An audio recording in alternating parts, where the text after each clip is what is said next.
Serge et Jean-Pierre ont dit, une confusion dans notre société entre des limites oppressantes d'antan, dont il fallait tout à fait se défaire, mais le fait que certaines limites structurantes sont nécessaires.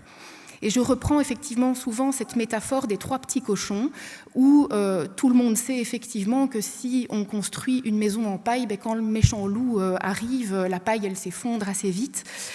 Et donc ceci pour dire au travers de cette métaphore effectivement qu'il y a l'importance de pouvoir transmettre, nous en tant qu'adultes, en tant que professionnels, mais également en tant que société, des fondations structurantes en tout cas pour que le psychisme de nos enfants puisse se bâtir sur des murs afin qu'effectivement quand il y a le grand méchant loup, je fais référence plutôt aux exigences de la réalité, bien l'enfant soit équipé pour pouvoir y faire face. Sinon, le risque, effectivement, c'est que le château de cartes s'écroule et que l'enfant s'accroche, effectivement, à toute forme d'étiquette identificatoire ou à des identités d'emprunt qui vont venir faire office de sécurité, mais qui ne sont effectivement qu'une illusion. Alors, un autre malentendu aussi, je pense, c'est la confusion entre dissymétrie et discrimination. Jean-Pierre évoquait tout à l'heure le fait effectivement qu'on était passé d'un monde très vertical à un monde très horizontal actuellement. Et de nouveau, la lutte contre les inégalités, c'est un combat qui est tout à fait essentiel. Mais par contre, et la lutte contre les discriminations aussi évidemment, mais par contre, on ne doit pas confondre cette lutte avec le retrait de positions dissymétriques. Il y a des positions dissymétriques qui sont extrêmement structurantes.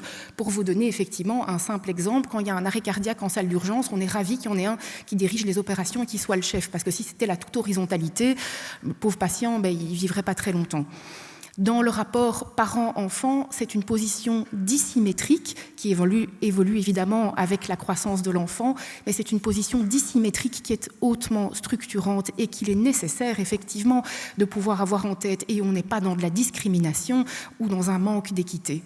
D'ailleurs, effectivement, des thérapeutes familiaux comme Salvador Minuchin dans les années 80-90 ont bien parlé de la nécessité de pouvoir remettre effectivement chaque sous-système, le système parental, le système des enfants, à une juste place dans le travail thérapeutique effectué avec les familles.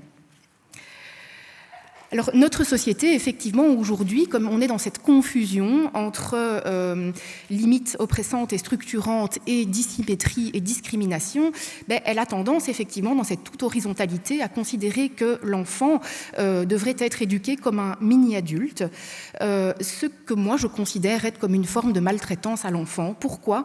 Parce que ne pas permettre un respect de la temporalité, de maturité physique et psychique de l'enfant et lui donner les pleins pouvoirs alors que sa maturité ne lui permet pas, c'est en fait lui vendre une illusion. Alors voilà quelques exemples effectivement de dissymétrie qui sont tout à fait essentiels. On sait que dans les premiers liens, dans la période de 0 à 1 an, comme le disait très bien Jean-Pierre, on est dans une aliénation. C'est une aliénation qui est tout à fait nécessaire, vitale, primordiale entre le nouveau-né et sa figure d'attachement. Et c'est ce qui permet justement au bébé de développer une pulsionalité qui passe par les 5 sens. Et c'est tout à fait nécessaire à la vie psychique réciproque. Et c'est grâce à ce support psychique et à l'accordage dans les interactions, grâce à cette dissymétrie qui est essentielle, que l'enfant va pouvoir petit à petit faire la distinction entre ce qui est intérieur et extérieur à lui. C'est-à-dire que l'enfant va petit à petit se créer aussi des enveloppes, une enveloppe psychique, qui va lui permettre par la suite de mettre du sens sur ce qui l'entoure et de pouvoir rentrer effectivement dans le symbolique et puis ultérieurement dans le langage. Et donc cependant, si l'attachement est une phase qui est tout à fait nécessaire, il est évidemment pathologique de rester à ce stade d'aliénation. L'objectif, effectivement, et ça c'est la suite des étapes de développement, c'est ce qu'on appelle le processus de séparation-individuation, qui est une longue trajectoire qui se met en place plus ou moins après l'âge d'1 an. Alors le bébé développe à ce moment-là des auto-érotismes, une forme d'autosensorialité, comme sucer le pouce, prendre son doudou, sa tétine, qui sont en fait des stratégies pour éprouver à nouveau les sensations de plaisir reçues et expérimentées dans le lien aux figures d'attachement, même en leur absence. Et donc ceci constitue effectivement des prémices pour pouvoir travailler ces questions de la séparation-individuation par la suite. Et on peut déjà effectivement ici, et ça c'est des choses qu'on observe beaucoup dans notre clinique pédopsychiatrique, y observer effectivement déjà des difficultés. Par exemple chez des enfants qui ont des pathologies sévères du système nerveux central, comme un retard de développement, des épilepsies, une pathologie génétique, observer effectivement qu'ils n'ont pas le bagage neurologique que pour pouvoir aussi traverser cette première étape de développement et que cette pulsionalité se mette en place dans la réciprocité. Mais également, et ça c'est évidemment le plus gros dans notre pratique, c'est qu'on observe énormément aussi d'enfants qui dans des contextes de grave inadéquation de contexte et de carence, vont effectivement avoir cette première phase de développement qui va être en difficulté et présenter non pas des signes d'auto-érotisme avec des signes aussi d'une pulsionalité épanouie, mais peuvent présenter effectivement à ce moment-là des signes d'autostimulation, c'est-à-dire effectivement le headbogging ou parfois de la tricotylomanie ou des masturbations compulsives effectivement qui sont des tentatives vaines d'autoréassurance de l'enfant dans des contextes effectivement de carence de holding dans les premiers liens. Alors pour reprendre effectivement ici ce qui a été dit par Jean-Pierre, effectivement au départ, tout enfant est évidemment dans cette phase d'aliénation avec l'autre primordial, et puis dans un deuxième temps effectivement, il y a une troisième dimension qui vient se mettre en place, la création effectivement ici d'un espace tiers, d'un vide bordé. Il est important que ce vide soit bordé, ce n'est pas le no man's land, mais par contre qu'il n'y ait pas de vide, ça c'est problématique, pour permettre la dimension d'un autre, qui est la fonction paternelle. Et cette fonction paternelle qui favorise effectivement l'émergence de la subjectivité, qui introduit également l'enfant dans la dimension de la collectivité. Il est donc évidemment important par la suite de passer de ce stade de Sa Majesté le bébé à « je suis un parmi d'autres ». Il s'agit donc finalement d'une étape dans laquelle il y a un frein à la pulsionalité qui doit s'apprendre pour pouvoir permettre à la pulsionalité de s'accorder avec le collectif. Un frein au tout de suite. Et cela implique deux renoncements. D'abord du côté de l'enfant, effectivement, l'enfant va devoir être dans des conditions pour pouvoir renoncer à sa toute-puissance. Ça vient signifier dans son esprit effectivement qu'il peut utiliser ces nouveaux petits moyens, mais effectivement que ceux-ci doivent être cadrés, et effectivement que maman, ou la figure principale d'attachement, n'est plus tout et ne peut plus tout pour lui, tout le temps. Et donc cela va nécessiter également un renoncement du côté de la figure d'attachement primaire qui, effectivement, doit, pour rejoindre ce que Winnicott dit, supporter ce qu'on appelle la position dépressive, ça veut dire devenir la mère suffisamment bonne, et plus la mère qui est tout pour l'enfant. Et donc ceci nécessite évidemment la différenciation des places et des fonctions entre la fonction maternelle et la fonction paternelle pour permettre à cette étape de double renonciation effectivement de pouvoir se mettre en place. Alors ça ne se passe pas sans fracas. Pendant cette période-là qu'on appelle la Terrible Two, effectivement, en fait, l'enfant va avoir des comportements oscillants. Alors des comportements oscillants entre le tout noir, tout blanc. Il va taper, griffer, voire mordre quand il est soumis à des moments de frustration, quand on lui dit non. C'est tout à fait normal, ça n'est pas à pathologiser, effectivement, à cet âge-là. On est dans une étape de développement où il y a une forme de clivage intrapsychique qui se passe chez l'enfant, où il n'est pas encore en possibilité de pouvoir réunir au sein d'une même entité et le positif et le négatif. Or, l'objectif est effectivement qu'avec un cadre autour de lui, l'enfant puisse petit à petit mettre en place une pulsionalité qui devienne acceptable en société. Il va devoir donc faire avec le manque Et donc, quelque part, ce côté oscillatoire tout noir, tout blanc que j'ai représenté ici à gauche, en fait, doit devenir un curseur de gris, parce qu'effectivement, la vie est un curseur de gris. Comme disait Jean-Pierre très justement tout à l'heure, en fait, on n'est ni dans le tout noir, ni dans le tout blanc. Or, effectivement, il y a une forme d'illusion actuellement dans la société actuelle que le bonheur à tout prix, la jouissance à tout prix est tout le temps possible. Or, non, c'est une illusion, effectivement. Et donc la difficulté est liée au fait que l'enfant va devoir apprendre à gérer l'ambivalence. Il doit supporter le désaccord à ce moment-là sans s'effondrer. Ce n'est pas parce qu'on lui dit non, effectivement, qu'on l'annule. Supporter le fait que dans toute chose, il y a du bon et du mauvais. Et donc, on observe très facilement en consultation les enfants qui sont en difficulté avec cette phase de développement, comme par exemple un enfant qui tape et puis qui dit, à qui on dit « tu ne peux pas » et puis qui répond « oui, mais il ou elle m'a provoqué ». Ok, peut-être il t'a provoqué, mais ce n'est pas pour autant que ça justifie le fait que tu aies le droit de taper. Des enfants qui effectivement sont en difficulté avec la question du « et ». On observe dans leur discours souvent que c'est toujours « c'est de la faute des autres, c'est jamais moi qui suis responsable ». Eh bien effectivement, il y a « et toi » et l'autre. Quelle est ta responsabilité ici dans ce qui se passe? Comment peux-tu, toi, reconnaître effectivement le fait que tu as une implication dans ce qui se passe et donc dans ton travail scolaire, dans les relations avec les copains? Qu'est-ce que toi, tu peux effectivement mobiliser de ta propre responsabilité subjective aussi pour permettre qu'on sorte de cette dynamique où ce soit toujours la faute des autres? Mais donc, chez ces enfants qui sont en difficulté avec la question de la toute-puissance infantile, on observe effectivement des difficultés caractérielles, une pulsionalité débridée, une impossibilité de renoncer, de l'intolérance à la frustration, un fonctionnement tout noir, tout blanc, et qui sont très vite aussi déguisés derrière des étiquetages qui peuvent paraître un peu ésotériques, comme le HPI, HPE, les hypersensibilités. Alors de nouveau, je ne dis pas que le haut potentiel n'existe pas. Ce que je dis, c'est effectivement qu'il ne faut pas y plaquer aussi des étapes, on va dire, d'une difficulté développementale psychique derrière cette étiquette identificatoire. Alors, qu'est-ce qui permet la sortie de la toute-puissance infantile? C'est effectivement, l'enfant doit pouvoir sentir qu'il y a des bords et des butées permanentes autour de lui qui tiennent dans le temps. Ça veut dire une permanence aussi des figures d'attachement dans une juste alternance entre la présence et l'absence, un cadre éducatif dans lequel il y a de la régularité, une éducation qui marque la différence des places et des générations. Et effectivement, pour amortir les oscillations que j'avais présentées préalablement, effectivement, c'est la mise en place d'une forme de résistance non violente. Et donc, je fais ici référence aux travaux d'Haïm Omer. On aura la chance d'avoir un exposé sur ces questions cet après-midi.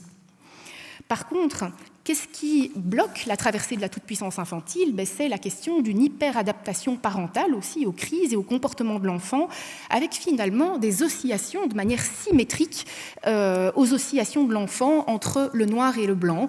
Et donc, c'est la crainte de dire non parce qu'on se dit que l'enfant va exploser. Donc, au final, on ne dit pas non. La crainte, effectivement, de tenir un bord pour justement ne pas devoir se confronter à la réaction de l'enfant. Et à ce moment-là, effectivement, on ne fait qu'amplifier l'insécurité de l'enfant qui vient justement, au travers de ces difficultés comportementales, appeler à ce qu'il y ait un bord. Et bien sûr, la question de l'éducation exclusivement positive, ça vous l'aurez compris. Et donc, ce que je veux ici souligner, c'est le paradoxe. Je vous ai parlé d'oppression au début de l'exposé. En fait, avec la volonté de plupart des humains de se libérer d'une oppression du passé, en fait, il y a une autre forme d'oppression qui se crée, qui est la tyrannie de la bienveillance. Et en fait, cette tyrannie de la bienveillance, c'est la porte d'entrée aux attachements insécures. Et donc, la tyrannie de bienveillance, elle prend racine aussi dans l'idéologie de la microagression, dans lesquelles, effectivement, on a la représentation que toute forme de limite ou de contrainte pourrait être vécue par l'enfant comme une microagression qui pourrait être traumatisante et dont l'enfant devrait être protégé. Or, justement, dans ce type de situation, et c'est ça le grand paradoxe, dans la volonté de bien faire et d'être le meilleur parent, le plus aimé de ses enfants, en fait, on aboutit exactement à l'inverse de ce qui était la volonté des parents au départ. En fait, les psychologues Jonathan Haidt et Greg Lukianoff ont parlé de sécuritarisme, c'est-à-dire que l'enfant développe du sécuritarisme au travers de leur livre « The Anxious Generation ». Et donc c'est vraiment la régularité, la constance du cadre et des interactions qui permettent à l'enfant d'apprendre à entrer dans un processus d'autorité, mais aussi de supporter la frustration, l'effort et la tolérance à la gratification différée. Quand on est effectivement dans ces difficultés, voilà, par rapport au cadre éducatif, je pense que je reprends ceci des travaux d'Isabelle Roskam, on a effectivement un nombre de burn-out parental important parce qu'on a l'impression effectivement d'une inefficacité constante dans la question de l'éducation des enfants. Et ceci, si on peut le voir sur la carte mondiale ici, est un problème qui est particulièrement lié aux sociétés qui sont dans le nord de l'hémisphère. Ceux qui me connaissent vont me dire que je rabâche tout le temps la même chose, mais oui, je reviens toujours avec cette métaphore-là. Je n'ai pas des actions dans des boîtes de piscine, je vous rassure, mais les bords, sans bords structurants, en fait, c'est l'angoisse d'être dans l'océan. Quand vous apprenez à nager, est-ce que vous préférez être largué en hélico au milieu de l'océan ou est-ce que vous préférez apprendre dans une piscine? Je pense que la réponse est claire. Je soutiens tout le temps cette métaphore en consultation en indiquant effectivement qu'apprendre à nager, c'est le job de l'enfant. Par contre, le job des parents, c'est de soutenir les bords de la piscine, pas de sauter dans l'eau pour accompagner l'enfant dans la nage, parce que là, on serait dans la logique du sécuritarisme et de l'hyperprotection, mais par contre de rester au bord, de le regarder et de dire « je crois en toi, tu vas y arriver, tu vas pouvoir nager » et de laisser l'enfant trouver sa technique de nage. Alors, en termes de prévention, qu'est-ce qu'on peut faire par rapport aux enfants qui sont justement dans des difficultés de toute puissance? Nous aurons un exposé cet après-midi sur la question de la résistance non violente et effectivement qui est un outil thérapeutique qui est utilisé dans plusieurs institutions pédopsychiatriques et en ambulatoire actuellement.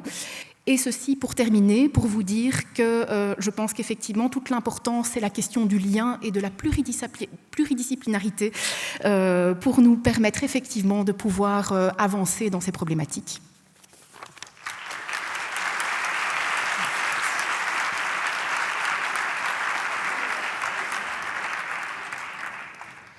C'est pas tellement une question, mais j'ai l'impression que quand je vois dans ma pratique, le fait que les gens prônent beaucoup ce côté maternant, moi j'ai remarqué que les parents qui ont le plus de mal, c'est parce qu'ils ont aussi du mal avec l'accueil. Et donc quelque part, c'est aussi peut-être qu'au niveau de l'accueil, accueil contenante, je pense entre autres à des enfants qui ont de l'autisme et d'autres choses, je suis psychologue et psychomotricienne, et donc je me dis, voilà, il y a vraiment quelque chose aussi avec ces parents qui ont difficile aussi à avoir, pour des raisons diverses, accueilli leur enfant, la place, etc. Donc c'est aussi très intéressant de faire ce lien-là, je trouve. En fait, c'est très chouette ce que vous dites parce que pour pouvoir travailler la question de la limite et de la séparation, c'est sûr qu'il faut qu'il y ait eu une bonne aliénation au départ. Évidemment, si on a une difficulté autour de la question de l'accueil et des premiers liens, on est plus en difficulté sur cette question ultérieurement, ça c'est très clair. Oui. Oui, Thierry Delcourt pour Jean-Pierre Lebrun.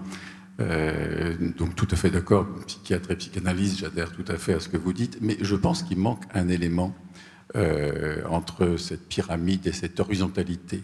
C'est-à-dire qu'il y a une autre pyramide masquée et qu'on n'a pas évoquée, sa dimension politique et économique, c'est-à-dire la finance internationale et les GAFAM, sont effectivement à la tête d'une autre pyramide, une pyramide qui est plus masquée, qui fait que finalement, ce qui est une horizontalité, c'est vous êtes tous des enfants ou tous des objets.